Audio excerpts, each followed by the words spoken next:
중고등부 여러분 반갑습니다. 지난 한 주도 잘 지냈죠? 그래도 지난 주일은 오랜만에 예배의 자리에서 여러분의 얼굴을 볼 수 있어서 참 좋았습니다. 하지만 아쉽게도 아직 우리 중고등부 예배가 회복된 것은 아니어서 당분간 이 시간을 통해 말씀으로 우리의 모임을 대체해 나가겠습니다. 그럼 오늘도 10분 사묵자 벌써 15번째 시간이네요. 힘차게 시작해 보겠습니다. 하나님이 사무엘을 부르셨습니다. 그러나 사무엘은 그것이 하나님의 부르심인지 알지 못해서 3번이나 엘리에게로 달려갑니다. 하나님께서 사무엘을 부르신다는 것을 알지 못했던 것은 엘리도 마찬가지였죠. 그러다가 3번째 사무엘이 달려오자 아하, 하나님이 사무엘을 부르시는구나 라고 깨닫게 됩니다. 그래서 사무엘에게 또 너를 부르시는 음성이 들리거든 여호와여 말씀하옵소서 주의 종이 듣겠나이다. 이렇게 대답하라고 일러주고 그를 돌려보내죠. 그렇게 자기 처소에 돌아가 누운 사무엘에게 다시 하나님이 나타나셔서 하신 말씀이 오늘 본문의 내용입니다. 자, 그러니까 우리가 읽은 말씀은 사무엘이 하나님으로부터 받은 첫 번째 말씀이라고 할 수 있습니다. 그런데 이 내용을 잘 들여다보면 아이의 수준에서 감당하기 벅찬 말씀을 하시는 것이 아닌가 하는 생각을 해볼 수 있습니다. 지난 시간에도 사무엘의 나이를 잠깐 언급을 했었죠. 정확하게 성경이 몇 살이라고 말하고 있지 않아서 단정할 수는 없지만 대략 12살 그 정도였을 것으로 보입니다. 우리 교회 우성이나 신영이 정도라고 이해를 하면 됩니다. 그런 아이에게 그것도 처음으로 하나님이 사무엘에게 나타나셔서 하신 말씀, 그것을 요약해 보면 엘리의 집에 저주가 내리고 그 저주로 인해 영원히 속죄함을 받지 못할 것이다. 이러한 내용이라고 할 수 있는 것이죠. 일반적인 상식으로 생각하면 하나님이 조금 지나치신 것이 아닌가 하는 생각이 들 수 있습니다.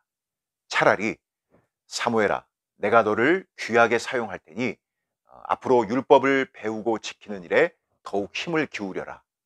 이렇게 말씀을 하셨다면 첫 번째 하신 말씀에 나타나셔서 하신 말씀에 뭔가 더 잘 어울리고 아이인 사무엘에게도 괜찮겠다는 생각이 듭니다.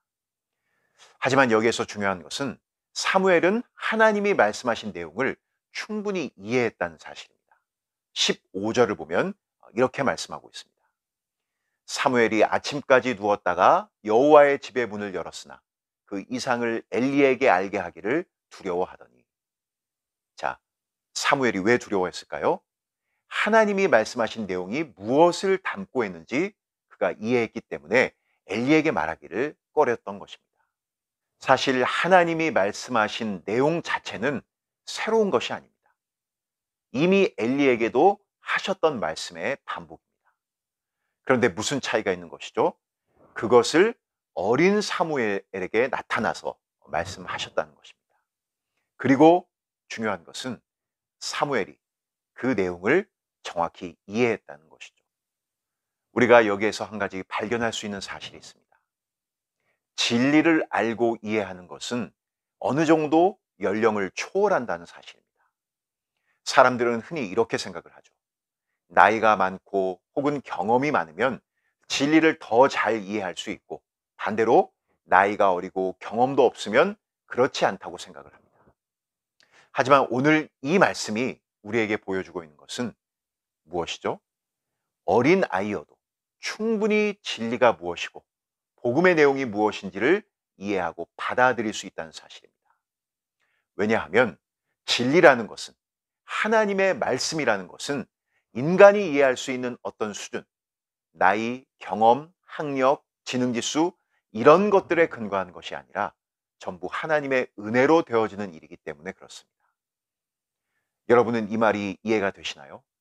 예를 들어 초등학교 4학년 아이에게 복음을 전한다고 했을 때 우리는 어떻게 생각하기 쉽냐면 그 아이의 현재 나이, 경험, 학력 이 모든 것들을 종합해서 이해하기 쉽게 전해야만 한다는 그런 틀에 갇히기 쉽다는 얘기입니다.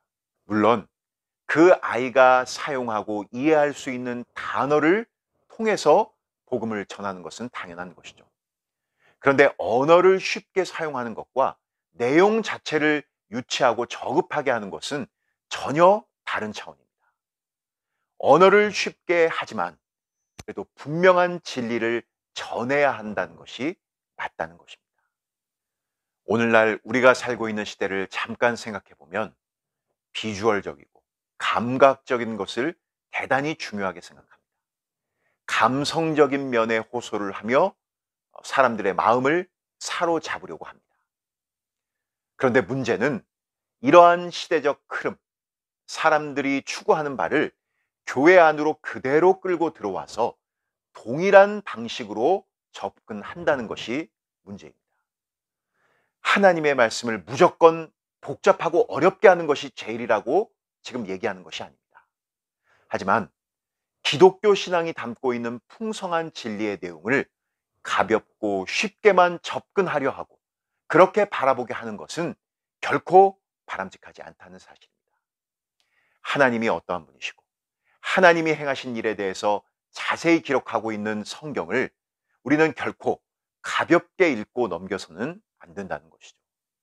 그리고 무엇보다 단지 나이가 어리다는 이유로, 아직 이해하기 어렵다는 이유로 진리를 전하지 않고 마치 이런저런 조미료만 잔뜩 뿌려서 음식 본연의 맛을 놓치게 하는 그러한 어리석음을 행하지 않아야 한다는 것입니다.